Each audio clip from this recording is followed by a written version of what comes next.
नमस्कार मित्रांनो, स्वागत आहे तुमचं माझ्या यूट्यूब चॅनलमध्ये. मी आहे प्रणव संगपाळ आणि आज आपण चाललो आहोत पंपा क्षेत्र, किष्किंधा क्षेत्र म्हणून ओळखल्या जाणाऱ्या कर्नाटक राज्यात स्थित असलेल्या हंपी येथे प्राचीन मंदिरे आणि जगप्रसिद्ध दगडी रथ म्हणजेच स्टोन चॅरियट पाहायला. तर चला, आपण आपला प्रवास सातारापासून चालू करणार असून बाईकवरती हंपीला जाणार आहोत. हा व्लॉग आपण वेगवेगळ्या भागामध्ये डिवाइड करणार आहोत, जेणेकरून हंपीला जायची, फिरायची आणि माहिती घेणे सोपे होईल. तर ह्या भागामध्ये आपण पाहणार आहोत Satara to Hampi bike ride. आणि तुम्ही जर हंपीला जाणार असाल तर कुठला रस्ता तुम्ही निवडला पाहिजे आणि पोचायला किती वेळ लागतो हे आपण पाहूया. आपण सातारा, रहिमतपूर, जत, विजयपुरा, अलमट्टी, हॉस्पेट या मार्गे हंपीला जाणार आहोत. सातारा ते हंपी हे अंतर जवळपास 440 किलोमीटर इतके असून आपल्याला गुगल मॅप्सवर 8 तास आणि 40 मिनिटे दाखवत आहे. पण वाटेत घेतले जाणारे ब्रेक्स, लंच आणि रिफ्रेशमेंट्स आणि थोडासा डिटोर घेऊन इतर काही ठिकाणी फिरायला तुम्हाला साधारण 10 ते 11 तास लागू शकतात. ह्या मार्गे रस्ते खूप सुंदर आणि चांगल्या कंडिशनमध्ये आहेत.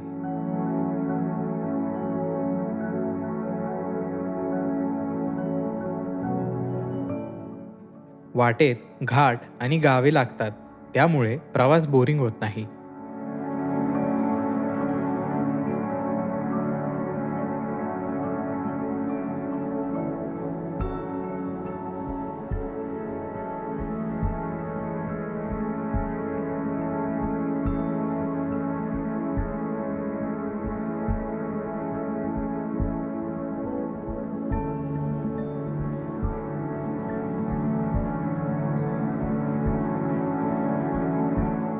नगसच्या अलीकडेच आपण या घाटात थांबून निसर्गाचा आनंद घेत आहोत.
जत यायच्या आधीच आपल्याला प्रॉपर सिमेंटचा रस्ता कर्नाटक बॉर्डरपर्यंत भेटतो.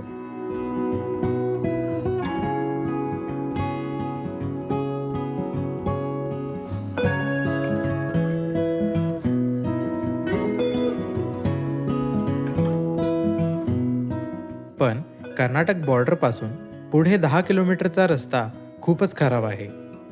रस्ता इतका खचला आहे आणि त्यात मोठमोठे स्पीड ब्रेकर्स येतात, त्यामुळे वेळ खूप जातो.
जसा तुम्ही तिकोटाकडून विजयपुराला जाता तसा रस्ता खूपच चांगला होतो.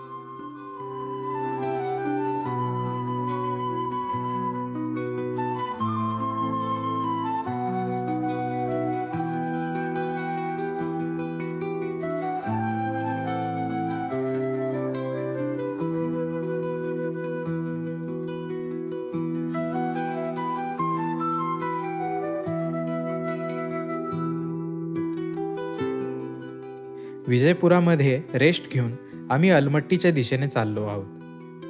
रस्त्यावर ट्रॅफिक कमी होते आणि रस्ता पण एकदम सुंदर असल्यामुळे गाडी चालवायला मजा येते.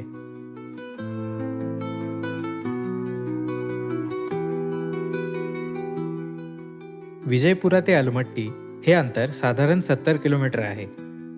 अलमट्टीला येताच आपल्याला भव्य कृष्णा नदीचे दर्शन होते. आपण इथून आता प्रसिद्ध अलमट्टी धरण पाहायला जाणार आहोत.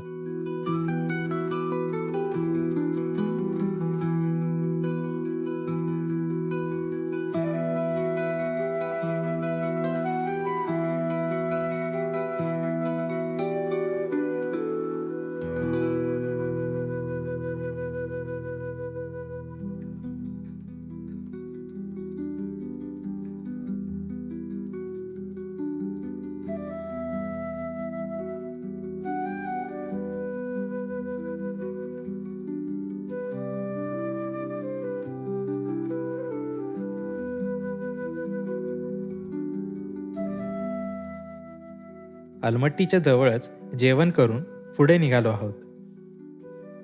रात्री आपण हॉस्पेटमध्ये थांबणार असून तिथून दुसऱ्या दिवशी सकाळी हम्पी पाहायला जाणार आहोत.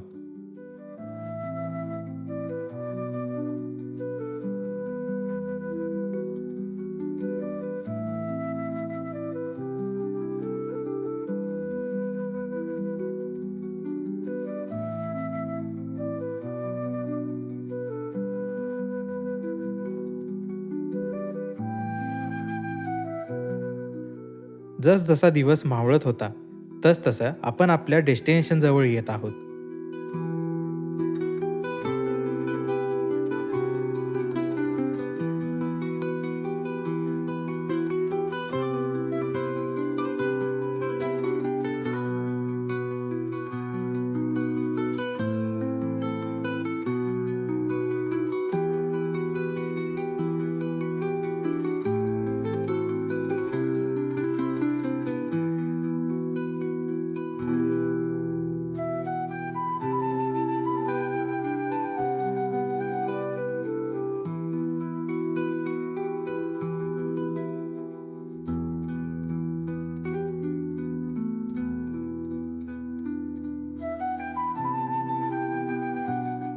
आपल्याला लांबूनच या भव्य दगडी डोंगरांचे दर्शन होते आणि आपण पोहोचलो याचं सॅटिस्फॅक्शन भेटते.